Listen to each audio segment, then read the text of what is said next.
Panginoon ko, bakit? Bakit mo ito hinayaang mangyari? Bakit mo hinayaang pagtaksilan ni Adolfo, si Haring Linceo, at pinatay ang aking ama? Siguro, ito na ang aking katapusan. Paalam, Kahariang Albania. Paalam, mahal kong Laura. Alala! Kay lupit mo! Kinuha mo ang aking minamahal! Kinuha mo si Plenida!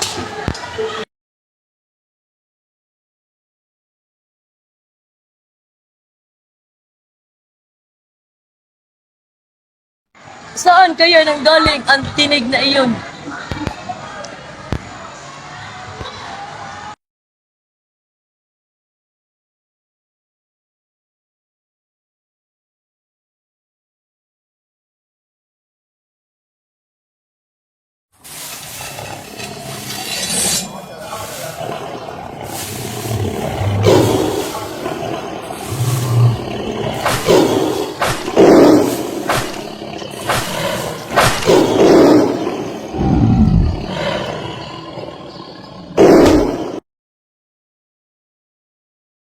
Parang nakita ko na ang taong ito.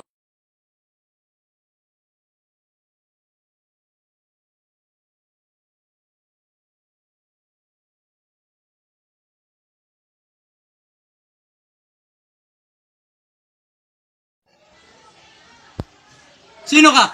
Bakit ka nandito? Kuminahan ka muna kaibigan. Ako ang nagligtas sa iyo. Hindi mo ba napapansin? Na tayo ay magkaaway. Isa kang muro. Angal! Dinagdagan mo lang ang iyong pasakit. Pasensya na. Kung ganun, salamat na pagligtas sa akin. Maaari ko ba malaman kung bakit ka napadpa dito?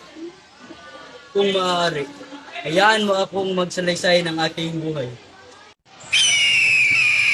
Tulang! Tulang! Samwetre! Lumayaw ka sa pinsan ko! Ito ang para sa iyo! Kailangan ba talagang mag-aral at marami, Jose? Kailangan niyo ba talagang umalis?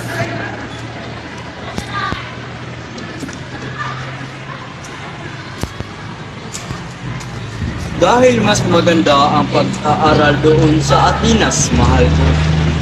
Kung hindi siya mag-aaral, paano na ang kinabukasan niya? Ngunit sinong mag-aalaga sa kanya doon? Sinong mag-aalaga sa anak ko? Huwag kang mag-alala, mahal ko. Aalagaan siya ng mga guro doon. Kumain ng muna tayo.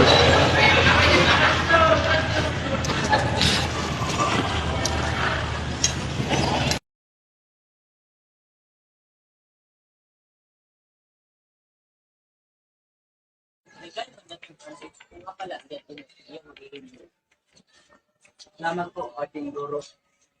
Huwag kang mag-alala, Prante. Magugustuhan mo rin dito sa akin. Si Florante at Adolfo ang unang magsasagulan.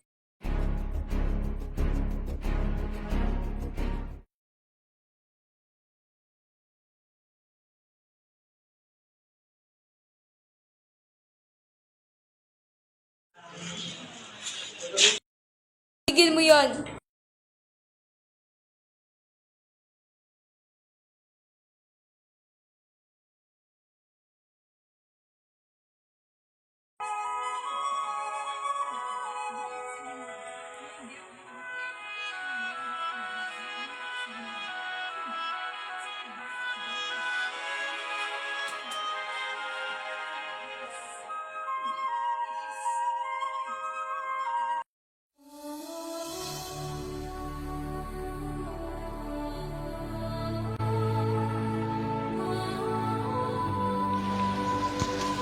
Ina!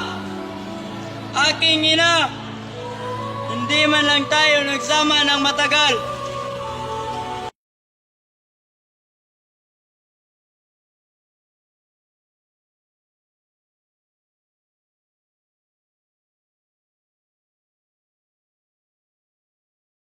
Mahal na hari, ito nga pala ang anak kong si Florante. Ang binata sa aking panaginip. Siya ang papalit sa akin sa aking trono. Pansamantalang pamunuan mo ang hukbo. Tulungan mo ang iyong mga ninuno at magkamit ng karangalan. Balitaan ko kang tinor ang iyong kausayan sa Atinas. Walang duda at iyong nakuha ang katangian ng iyong ama. Salamat po sa iyong papuri. Ginawa ko lang po ang nararapat. Maaari ko bang malaman kung ano ang pangalan ng binibining yun? Siya nga pala ang aking anak, si Laura. Sige, Florante, dyan ka muna. Mag-usap lamang kami ng iyong ama. Magandang umaga, mahal na prinsesa. Kanina pa kita napapansin dito. Magandang umaga rin sa iyo. Salamat sa papuri. Lagi kang ikinukwento ng iyong ama sa akin. Sana makilala pa kita ng lubusan. Gayon din ako. Ngunit, iilang araw na lang din at aalis ka na. Oo nga, halika na at magsisimula na ang piging.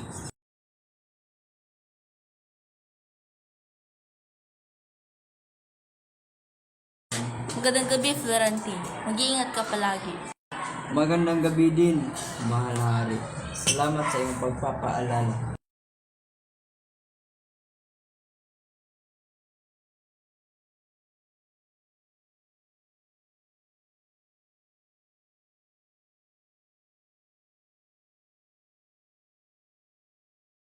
Laura, Florante, ipangako mong babalik ka. pangako, babalik ako.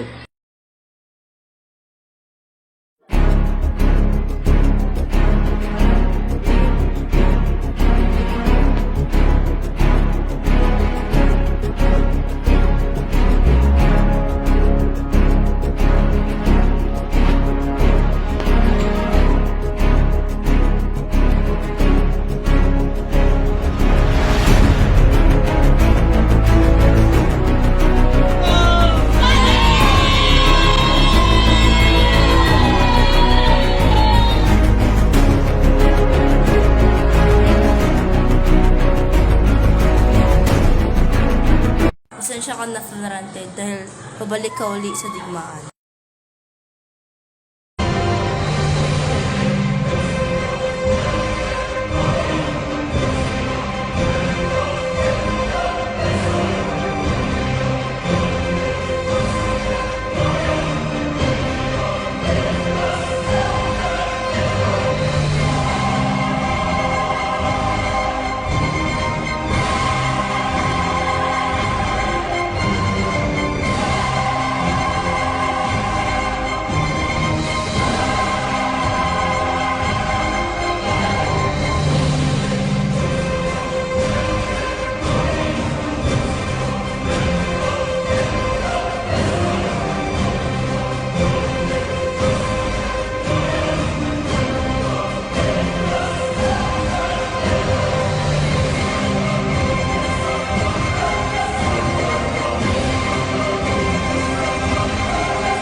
Lalo kayo mga kasama!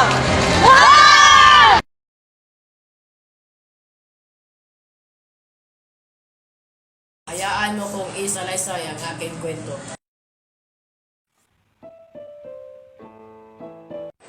Sumama ka sa akin! Ayoko sumama sa'yo!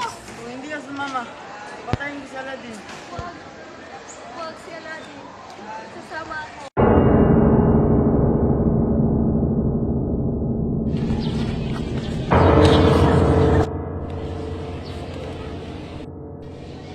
Anong gagawin niya sa akin?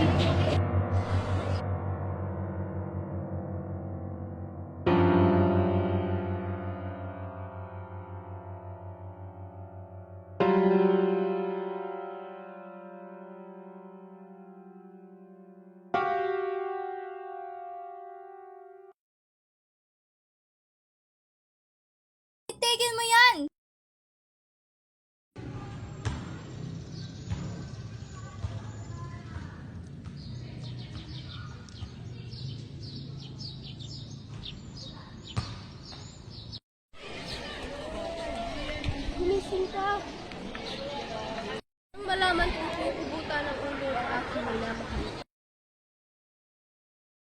nalaman kong pupugutan ng ulo ang aking minamahal.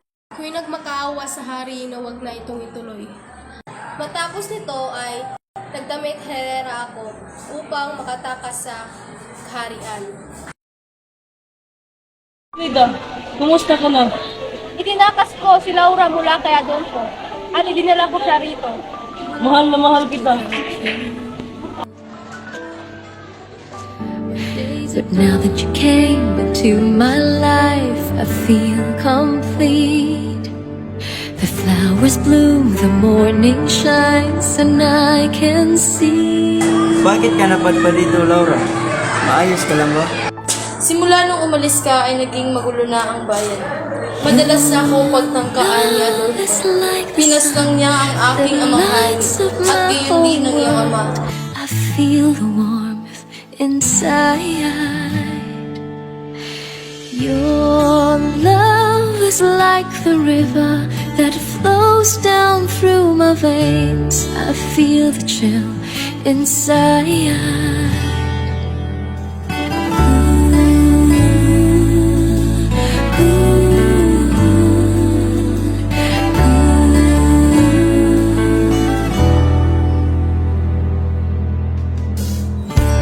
Every time I hear our music play, reminds me of the things that we've been through. In my mind, I can't believe it's true, but in my heart, the reality is you. I am all alone without you. My days are dark without a glimpse of you. But now that you came into my life, I feel complete. The flowers bloom, the morning shines, and I can see. Your love is like the sun that lights up my whole world. I feel the warmth inside. Your love is like the river that flows down through my veins. I feel the chill inside.